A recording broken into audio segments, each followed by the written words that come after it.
Welcome to the WRAL Daily Download. I'm Grace Holland. As Avantae Deven awaits trial in the deaths of her two adopted children, Blake and London, we're learning more about who she was from people who lived with her before those murders. WRAL's Chris Lovingood has been following this story since the beginning and joins me to talk about a two-part investigation. So, Chris, thanks for being here today. Not a problem. Thanks for having me. So let's start with who you talked to, and for people who heard those stories, more importantly, how did you get connected to them? So the first person, Tiffany Kraft, who has ties to the story because she lived with Avantae Deven from 2000, 2002, between that time period. And she alleges that Avantae Deven abused her while she lived there. She would have been maybe 18, 19-ish around the time. And she reached out to me. I've actually had a lot of people reach out to me about this story, whether they're directly connected to it or they may be someone who, someone with ties to being an abuse expert or as it pertains to like adoption and stuff like that on the other end of it with the kids involved, or rather London and Blake involved with it. And then Tyson Alvarez is Avantae Deven's ex-husband. And he even told me, after I had reached out to him before and he didn't answer the first time. The second time he answered, he said because he had seen my reports, he thought, hey, I want to clear the air and kind of talk if I could. And he was even extremely limited in terms of what he would allow me to record, which I think what he allowed me to record is telling because, as I think I mentioned to you this before, trying to figure out who Avantae Deven was prior to her being here in North Carolina. And the two people interviewed helps give me, from their perspective, what she's like. Right. And, just to catch up anyone, this has been such a twisting and turning story. It has. So what is the case that's currently against Avantae Deven? So the case against her, to quick speed up, so she is the woman in Fayetteville, the mother there, who is accused of killing her two adopted children, Blake and London Deven. They had been missing for a year plus, but only this past January did Avantae Deven actually tell police about Blake missing. She never reported London missing. And then this all started in terms of why police started investigating because of a mental health crisis call back in November. So all that kind of culminated to where we are now. Last month, Avantae was arrested. She was charged with murder, felony child abuse. I think it's hiding a body. I forget the legal speak with it, but that's essentially what it is. And then kidnapping. And so ever since that point, we have just been trying to figure out what has been happening in terms of her history before then, because you've seen me trying to look into this story as much as I can. I could not find a lot about Avantae Deven, which... Yeah. I mean, I've even, you get curious when you're in this profession. I've looked her up on Facebook. It's hard to find anything. You get curious, but people usually have a trail, Grace. People have some kind of trail, and some people just are not internet people, and I get that. But this is even what got me to start looking into the story deeper anyway, is when we had the picture from Blake and the one from 2012 and then the age progressed photo, and it's 12 years and there's no recent photo that you have. That's why it did not sit right with me, and so that's why I've been continuing to put more pressure onto this, and I firmly believe that is why people keep reaching out to me trying to give me more information with this. Right. And so, okay, so you get connected with these people that knew her before she was even in North Carolina. Yes. So let's start with the roommate. What did she tell you? Okay, so Tiffany Kraft tells me that, I'm gonna have to walk around this a little bit, so just bear with me here. This is the beauty of podcast; I can have time to speak. So, Tiffany Kraft is Tyson Alvarez's stepsister.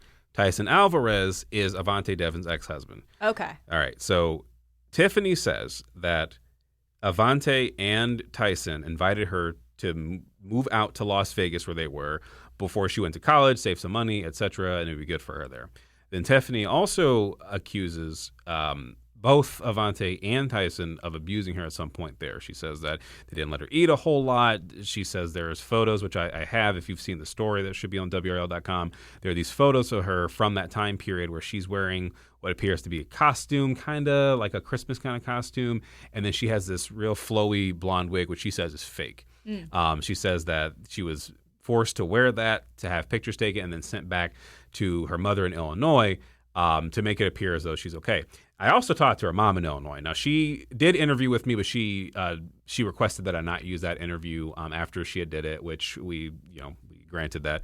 But she essentially, I reached out to her because I needed to corroborate the story that I was hearing from Tiffany. She had mentioned, yes, she had received photos, and the first thing she had mentioned, and I didn't even have to prompt her, she just said, yeah, she looked very thin in those photos. And Tiffany said she was starved. She said she lost several pounds. I think she said 30, if I'm not mistaken, but she lost a significant amount of weight, she says, while she was in that household. She says she was kept in a closet. There were cats in there. They're peeing. They're pooping, she says. She was not allowed to leave that closet. She also mentions that at one point she was allowed to go out and get a job, but then Avantae would show up with the police and say that she's not mentally capable to be out here and make her go home. There was a whole thing there and I asked specifically, well, why didn't you? Did you tell them that you were fine, that there was nothing wrong there, that you didn't have mental health issues, that you could be on your own? And she said, well, they said they were going to put her into like a facility, an institute or something of the sort.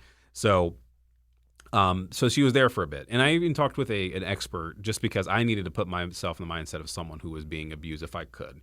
And she said, when you're in abuse, it's difficult. Like you can't necessarily, you're not thinking as if someone who is better adjusted possibly would be thinking in that moment, especially when they're controlling your money and they're controlling what you can and can't do, et cetera. It's just a mind state that you have to understand some people are going through with abuse. So that's how it pertains to her. And she mentioned that they lived in Las Vegas and then they moved up to Montana. And then when they moved to Montana, her brother actually left. Her stepbrother left. So it's her and Avantae, she says. She says that Avantae dragged her by the hair. One day her alarm clock went off. And this is stuff we couldn't fit in the story for the sake of time. Like her alarm clock went off. Avantae was mad about it. And she beat her, punched her in the face, et cetera, threw the alarm clock outside the door and all of this. Now, obviously, this is happening 20 plus years ago. So it's, right. I mean, some people may hear it and go, well, how do you know that is, that's what she says. And it's, a lot of the details she was giving me in terms of location and names she seemed very credible about the stuff she had. And that's why I said, okay, I will interview her and then corroborate with her mom back home in Illinois, et cetera. Then you have Tyson Alvarez. And Tyson, he was married to Avantae from 1996 to 2006. Now, he was married to her technically until 2006, but when they moved to Montana, which was, I believe, 2003-ish, he said he left. He said he found something that she was hiding. It kind of spooked him, and he left immediately with the clothes on his back. Those were his verbiage that he said. Wow. Okay. So let's take a quick break right there, and we'll be right back. Chris, before the break, you were explaining the different narratives and accounts that these people who lived with Avantae Deven have of their time living with her. Mm-hmm. What sort of, when you're reporting on these kinds of things and you're trying to corroborate information, which I know is a really big part of this for you, you kind of start looking for patterns or similarities. What sort of things stood out to you as, wow, these people are telling me different stories, but there's sort of the same themes maybe that keep coming up? So Tiffany Kraft, whenever she would talk about the abuse she went through, there were moments where she had to stop. She had to go off camera, and she had to collect herself. Even after the story that I did with her that we put on TV, she sobbed. I mean, she just felt like she said she felt like her truth was being heard, and finally it felt like a weight off her shoulder. She was distraught. And so from what she was telling me, I'm like, okay, this is a person who clearly wants to be heard. She was abused. And like I said, I reached out to her mom simply to corroborate, but also to hear the other side of this. Well, okay, she said this, and then mom says, yes, I remember getting that photo. And then, oh, yes, I remember this. And it started making sense where, okay, this person is having these patterns. Okay, I will go with that. And then with Tyson, now obviously some people are listening to this going, well, why hasn't Tyson Alvarez been charged? He hasn't been charged. And the thing is, and that's why I was even very careful about how I incorporated him into the story, because first of all, she is claiming that he knew about this abuse, etc. And he even I asked him, is it possible he said he denies it completely, says he denies there's any abuse going on. I said, is it possible it was happening in the household? You just weren't aware? And he said it's possible. So, and my thing is, he has not been charged. Like the focus here has been what is the backstory of Avantae Deven. And again, to my understanding, Tyson Alvarez has not been charged with it. The reason why he even reached back out to me, according to him, is that, he wanted to at least make sure he said his piece with this whole thing, which is fair. We're sitting here talking about it. If we're going to mention your name, I think it's only fair that we mention your side of it. You know this. Like whenever we're talking about someone, the narrative, there is a habit at last station where, we'll report on someone who's been accused of something, they went to jail, whatever, or they've been arrested, and we try to get the family members of the person. We try to do all this, and there's some times where did we reach out to the person who's the subject of the story who was arrested? Like, right. let's try them. Let's try to see what they have to say. But again, he had not been arrested, but it's what he said. And he had mentioned that I mentioned before the break, he found something. And that something was, he found I'm trying to read it here. I have his verbatim here. He says, he found a lockbox. It was behind sheetrock. And when he opened it up, he saw multiple identifications from birth certificates. There are 3 of them, 3 driver's licenses, and 3 social security cards. He says that's when he saw that. That's what got him after years of her not telling him the truth, not being forward, or telling him anything from her past. He walked out the door with the clothes on his back. And he said he was shocked to hear that she was arrested. Tiffany also, when she saw the mugshot, chills down her spine because this is the face she hadn't seen in a while. And she also shared with me the Ring camera of the FBI and the local police department showing it. That's another reason why I was like, okay, corroborating what she's saying there. And so it's a lot. And she also sent me the agents there consented to, and you hear them consent to them recording them talking it was back in May-ish when they talked.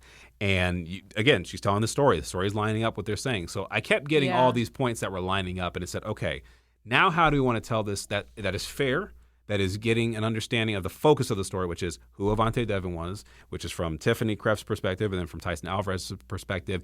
And again, I have reached out to Avantae Deven's lawyer, who every single time I reach out to the office, they say anything regarding this client or this story, no comment.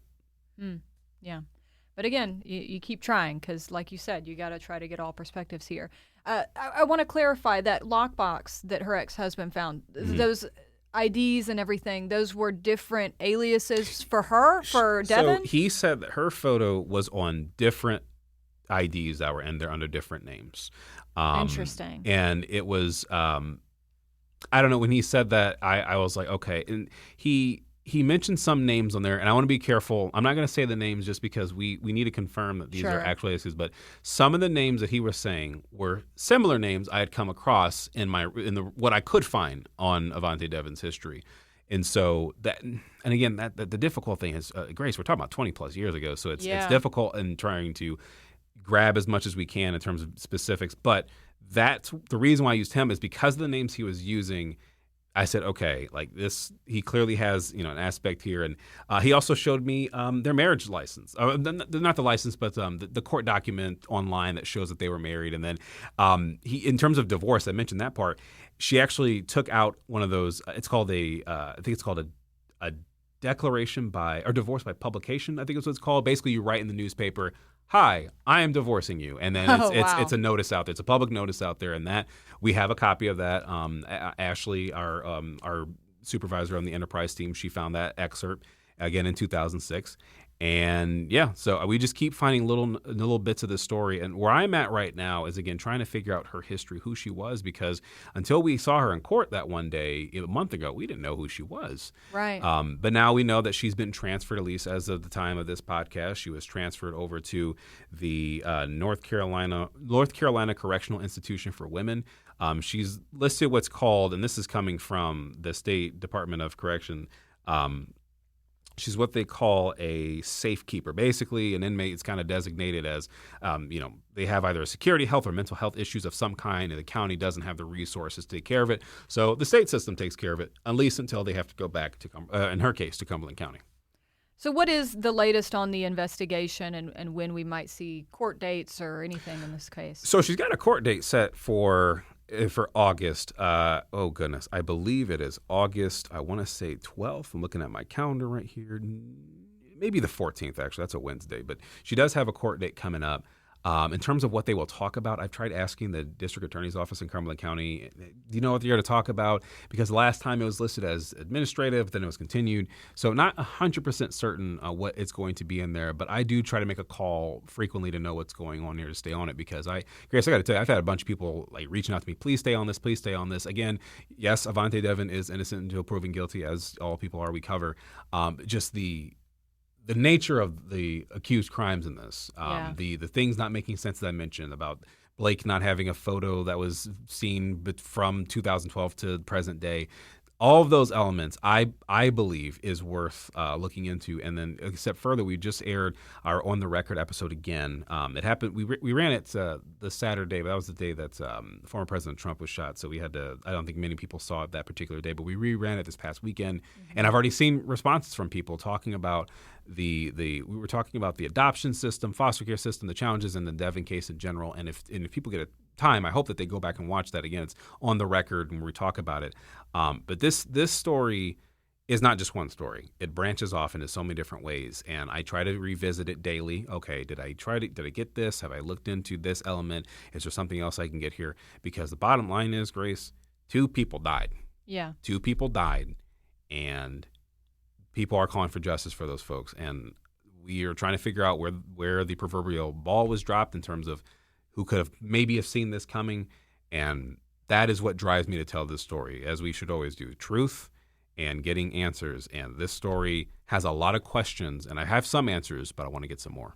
All right. Well, thank you so much, Chris. And thank you for listening to the WRAL Daily Download. Another great way to get WRAL news is the Morning Briefing newsletter. It's a daily email that's waiting in your inbox every morning with local news, events, and headlines to get you ready for the day. Sign up at WRAL.com/newsletter.